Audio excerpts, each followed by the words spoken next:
Master నమస్కారం. Master ఎంఎన్‌సివివి నమస్కారం. Master గారి దివ్య అమృత వాక్కులో భాగంగా ఈరోజు మనం 194వది మననం చేసుకుందాం. బ్రీతింగ్ ప్రిన్సిపల్ అనగా ఒక సెకండ్ కాలానికి జనించే వైబ్రేషన్స్ అన్నిటినీ కలిపిన ఒక బ్రీతింగ్ ప్రిన్సిపల్ అనబడును. ప్రతి ఒక్క బ్రీతింగ్‌నకు 15,007,00,000 వైబ్రేషన్స్ కలుగుతున్నవి. మాస్టర్ నమస్కారం. మాస్టర్ గారు ఈ విషయంలో బ్రీతింగ్ ప్రిన్సిపల్స్‌కి ఒక డెఫినేషన్ చెప్తున్నారు. బ్రీతింగ్, బ్రీత్ అవుట్ అంటే మనం ఎప్పుడైతే ఆనాపానసతి ద్వారా చేస్తామో అది కాదు. మాస్టర్ గారి విషయంలో బ్రీతింగ్ ప్రిన్సిపల్ అంటే ఒక్క సెకండ్‌లో జనించే వైబ్రేషన్స్. ఈ వైబ్రేషన్స్ అన్నిటిని కలిపి ఒక బ్రీతింగ్ ప్రిన్సిపల్ అంటాం. అంటే మనం మెడిటేషన్‌లో కూర్చున్నప్పుడు ఒక సెకండ్‌లో మనకి వైబ్రేషన్స్ ఆది నుంచి మన శరీరానికి చేరేంత వరకు కలిగే ఒక్క సెకండ్లో వైబ్రేషన్స్ అన్నిటినీ కలిపి ఒక బ్రీతింగ్ ప్రిన్సిపల్స్ అన్నారు. ప్రతి ఒక్క బ్రీతింగ్ నాకు 15,007,00,000 వైబ్రేషన్స్ కలుగుతున్నాయి. అంటే అక్కడి నుంచి ఆది నుండి శక్తి మనం చేరుకోవాలి అని అంటే అంత వైబ్రేషన్స్ కలిగితే కానీ ఒక సెకండ్లో మనకి ఆ ఎనర్జీ మనకి చేరదు. 15,007,00,000 వైబ్రేషన్స్ కలుగుతున్నాయి. ఈ బ్రీతింగ్ ప్రిన్సిపల్స్ని మనము మన శరీరంలో వాటి ద్వారా ఆది నుండి శక్తిని మనం స్వీకరించే స్థాయికి మనం చేరుకుంటాము. ఆ శక్తి ద్వారా మన physical body, astral body, mental body 3 కూడా సక్రమపరిచి మనకి మనం అనుకున్న లక్ష్యానికి చేరువుగా వెళ్ళటానికి మనకి చక్కగా దోహదకారిగా ఉంటాయి.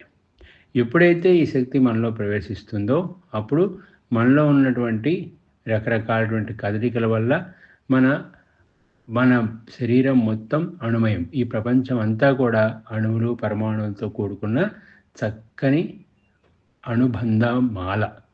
ఈ మాలలో ఒక్క చోట మనం ఎలా అయితే చిన్న వైబ్రేషన్ ఇస్తే అన్ని అణువులు అలా కదులుకుంటూ వెళ్తాయో అవన్నీ ఒక వేవ్ ఫార్మేషన్లో అవి చక్కగా ఒక పౌనఃపున్యం ద్వారా అవి ఒక చోట నుండి ఇంకొక చోటకి బయలుదేరి వెళ్తుంటాయి. ఆ అణువులన్నీ క్రమపరుచుకున్న శరీరమే మన ఫిజికల్ బాడీ. కాబట్టి ఈ ఫిజికల్ బాడీలో ఆ అణువుల వల్ల వచ్చే వైబ్రేషన్స్ ద్వారానే మన శక్తిని స్వీకరిస్తాం. ఆ శక్తిని మనం మనలో ఉన్న అణువులన్నింటినీ కూడా ఇన్స్పైర్ చేసి ఒకదాని నుంచి ఒకటి కొన్ని కొత్త అణువులు ఉద్భవించడం, కొన్ని పాత అణువులు చనిపోవడం, ఇవన్నీ కూడా ప్రతిరోజు జరిగే ప్రక్రియ.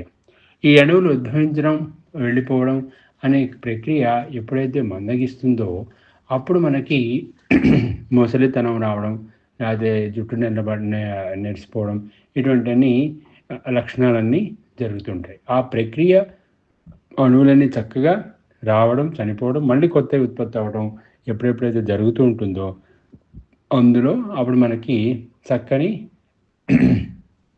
ఆరోగ్యం, చక్కని శక్తివంతంగా మన బాడీ ఉంటుందన్నమాట. అందుకని మాస్టర్ గారు ఈ వైబ్రేషన్స్ వల్ల మనము డైరెక్ట్గా ఆది నుంచి ఇప్పుడు మన శరీరము పంచభౌతిక శరీరము ఆహారం ద్వారా మాత్రమే మనము అన్నిటినీ మనం స్వీకరించి ఆహారాన్ని చక్కగా డైజెస్ట్ అయిన తర్వాత ఆ గ్లూకోజ్ ద్వారా మన శక్తి అణువులకి ప్రసరించి అణువులన్నీ కూడా వైబ్రేట్ అయ్యి మన శరీరం అంతా శక్తివంతం అవుతుంది.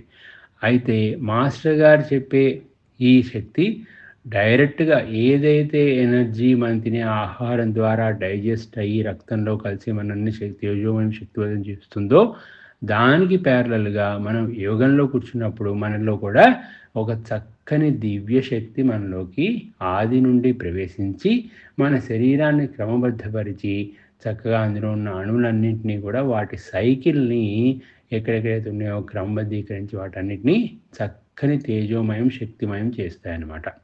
ఆ ఎనర్జీ కనుక మనలో ఎప్పుడైతే ప్రసరిస్తూ ఉంటుందో కొన్ని రోజులకి, కొన్ని సంవత్సరాలకి, కొన్ని సెంచరీస్కి మనలో పాంచభౌతిక శరీరం ద్వారా స్వీకరించే ఆహారం ద్వారా వచ్చే శక్తికి అవసరం లేకుండా చక్కగా మనం డైరెక్ట్గా మనం శక్తిని స్వీకరించి దాని ద్వారా మన శరీరాన్ని నింపుకోగలే రోజులు వస్తాయి. ఆ రోజులు ఎప్పుడైతే వస్తాయో అప్పుడు శరీరానికి ఈ ఆహారం యొక్క అవసరం లేకుండా తనను తానే మన ఆది నుండి డైరెక్ట్గా శక్తిని స్వీకరించి బాడీని తేజోమయం చేసుకోగలం. అటువంటి రోజు రావడానికి సంవత్సరాలు పట్టచ్చు.